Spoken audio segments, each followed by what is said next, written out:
Today we're looking at Foster's, Australian for beer. At least that's what people tell us.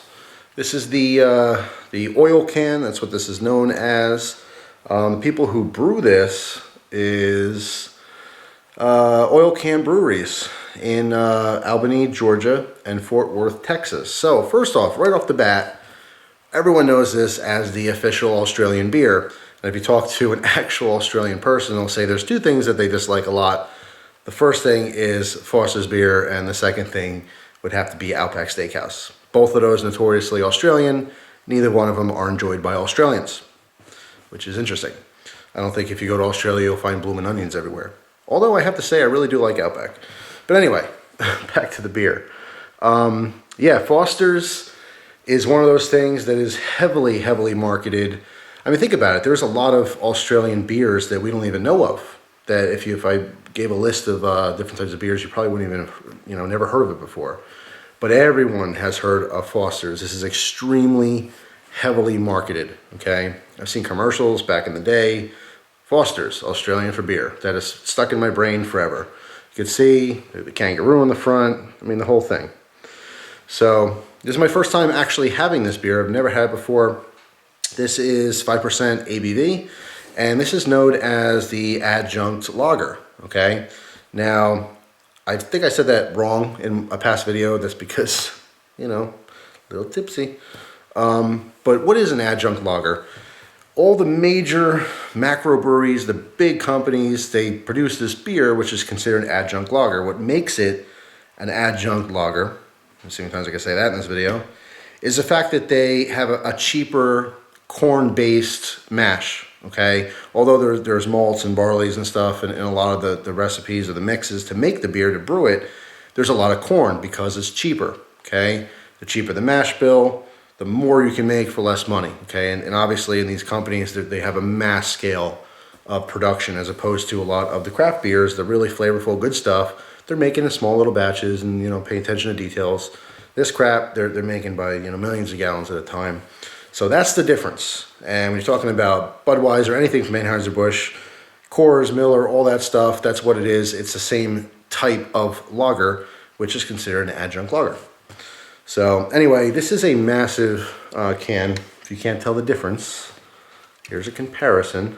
I'll do a review on this in the future, Genesee Cream Ale. But this is a very large can. In fact, the standard can, obviously, 12 ounce, right? Where is it? I don't know why I've even checking. Yeah, 12 ounces. It's a standard can, right? Can of soda, can of beer, 12 ounces.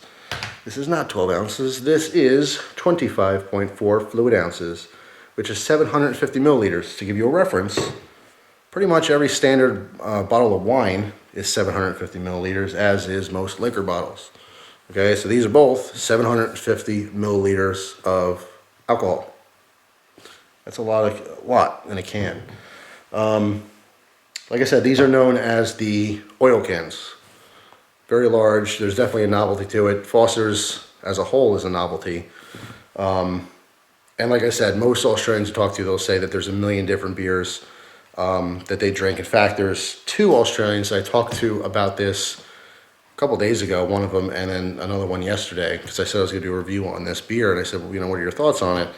And they said it's crap. No one drinks it in Australia. They have it there, but it's very seldom bought or, enjoyed. There's a lot of other stuff. As far as, it's funny because the person I was talking to said that they actually really like Budweiser, and the Budweiser, Coors, Miller, all that stuff we get here that's super cheap, it's twice the price in Australia because that is their import. That's their stuff. Obviously, it's not local. So anyway, on to getting this in a glass so we can get a smell on it and a taste. Now, I've heard that these large cans always spill just based on their design. They're not good to pour. So we will find that out in a moment here. All right, let's see. Yep, this thing friggin' dripping. I don't know if you can see that. What a pain in the hole. I was warned about that. These oversized cans, you're better off drinking out of the can instead of pouring it. But That's not good. I got beer on my pants. All right, huge head on this. Really white, foamy, very fizzy. As far as the actual color, pretty pale, kind of golden yellow. Lots of carbonation on it. Smell, it kind of smells like a Coors or a Miller. It's just, I mean, I can definitely pick up on that corn. It's a common denominator in all these cheaper beers. And this is, I'm calling this a cheap beer review because it's a mass-produced beer that's available everywhere. But as far as cheap beers go, it's not quite as cheap as the other ones, all right? But I still consider it cheap beer in comparison to all the microbrewed stuff that I've really enjoyed. And that's all very expensive beer. Yeah, I'm not picking up too much, just maybe a little bit of malt. Some of the grain, I guess, and some corn. Let's get some more in the glass here. All right, so nice size glass here is probably about half the can. All right, let the head die down just a little bit, then we'll get a taste going. I'll give you another shot of this color. It is, there's my face. Hello. Yeah, pretty crystal clear. How's the taste?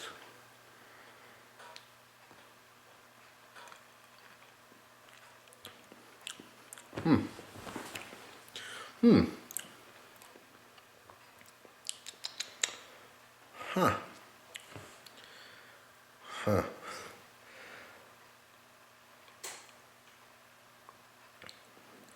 Well,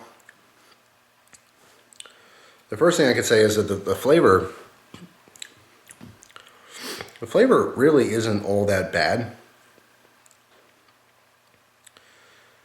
but it's super watery. Like the second you start tasting stuff, it's gone. That's it. You swallow, boom. The flavors, it's very, very watery. I could see how this would be very refreshing. There's a little bit of an aftertaste. I can't really pinpoint what that is.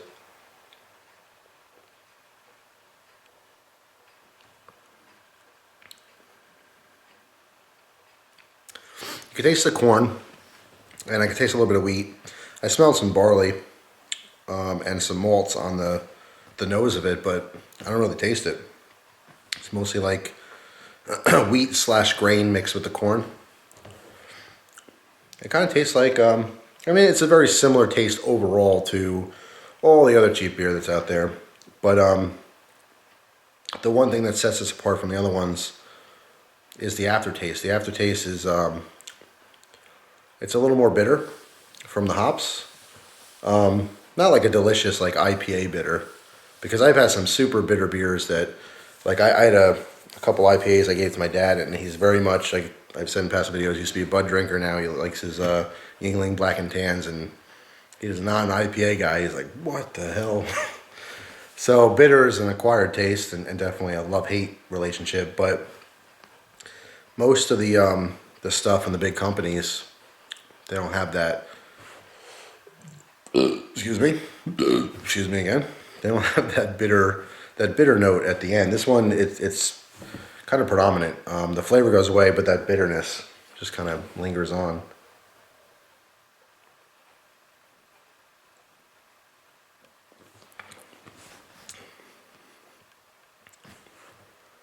I don't really know what else to say about the taste. It's not horrible, but it's not good. It's like, to me, it really is middle of the road. I still actually prefer this over like Busch Light, Natty Ice, stuff like that. So yeah, you're getting two full glasses out of this can, the oil can. Second pour is a little bit better. Yeah, it's really hanging on though. When you swallow, there's definitely a bitterness there, which I can assume, or only assume, is from the hops. The aftertaste almost has a little bit of a vegetable flavor. I can't say specifically one type of vegetable. It almost like a I don't know, like a plant type vegetable. Like if I had to pick one, I don't know, maybe like a cross between like a string bean and like broccoli.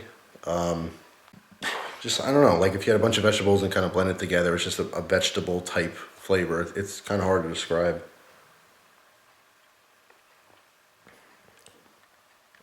But yeah, I mean, upon drinking it, when you're actually drinking this, it's not bad. The second you swallow, the aftertaste, I mean, the more I'm having, the more I'm tasting that. But the bitterness is what's kind of putting this in a different, it sets it aside from the other beers. And you would probably think that the bitterness is a bad thing. But I kind of like it because it's a little bit more reminiscent of like an IPA or something. It has a punch to it. It has a little bit of a spiciness, like I don't know, like something that, you know, a hop predominant beer would give you. So I like that. It's something I can definitely see would put off a lot of people to this particular beer. You know, I don't do a rating system on these beers, but as far as cheap beers go, and then, again, this is my first time trying this. I'd probably have to have a couple cans to really get a feel for it. But upon initial impressions here, I still think this is better than Budweiser, Bud Light, all the variants, and Coors. I still like Miller High Life over this, and I didn't review it yet, but I did get a chance to try.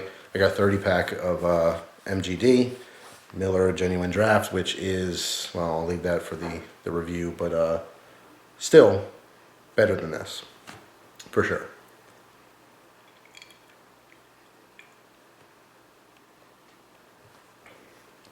But overall, you know, the flavor, I mean,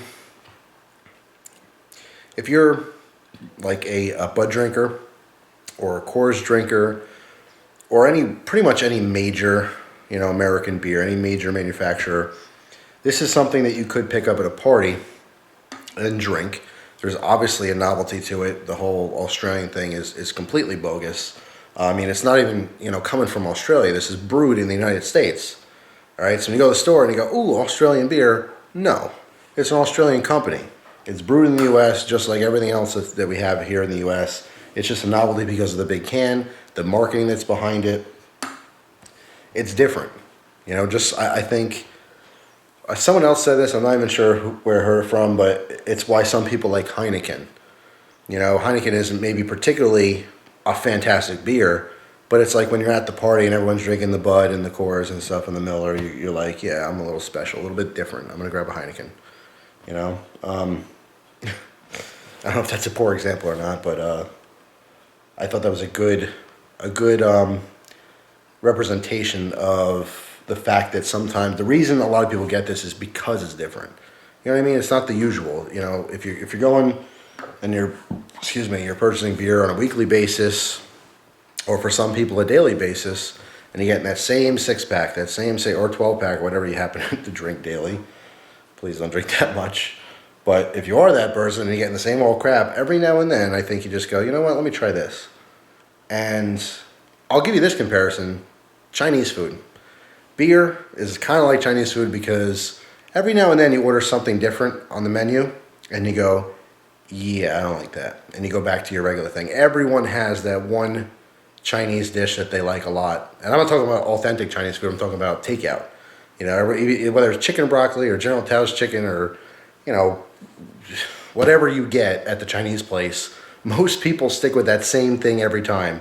And occasionally I'll try to stray off and like, ooh, you know what? I never got this before. Sometimes it's good, sometimes it's not. But we all go back to that usual thing that we know is good. And for a lot of people who are buying beer on a regular basis, they have their regular beer. Everyone does who is a beer drinker, a continuous beer drinker. I'm not a continuous beer drinker. I'm a hobbyist. I like trying different beers. I don't have one brand. In fact, every time I get something, I try to get something completely different just to have that experience. Like with all my hobbies, I love the variety. I know what knives I like. I know what beer I like, but I always try to do something different. So this is one of those things where I would recommend, if you enjoy cheaper beers, you enjoy some of these huge macro company stuff, and you find it very drinkable and, you know, very refreshing and whatever, it's worth a shot. Like I said, the only thing that really sets it apart is the fact that there's a bitterness at the end. The vegetable flavory thing, it's very, very slight. I don't want to make it sound like it, you know, it tastes, it's not broccoli and green bean beer. But if I had to describe it, that it would be that flavor. But it's really such a small percentage of that aftertaste. But this does have that little bit of a spicy, bold, you know, hoppy punch at the end that an IPA would have, but not as extreme as an IPA. That's what kind of sets it apart to me from the other beers. But it has that same kind of corn-based flavor. Like I said, I'm not tasting any malt in this one, so if you particularly like malted beer or like that flavor or predominant flavor, this might not be the one for you. If you don't like it, the opposite applies. This might be the one that you like more.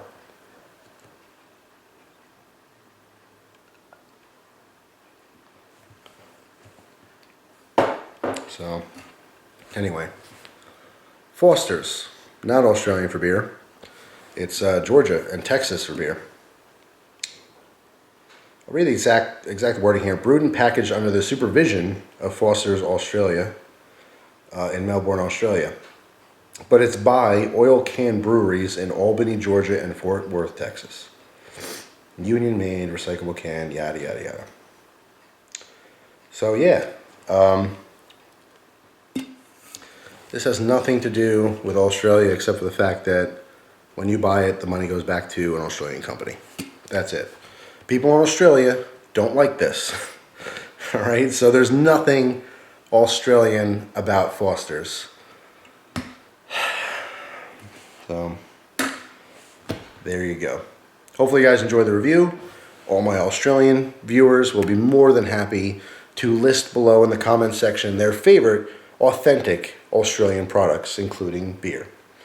So anyway, that's all for this one. Thanks for watching, guys. Hope you have a great day, and I will see you soon.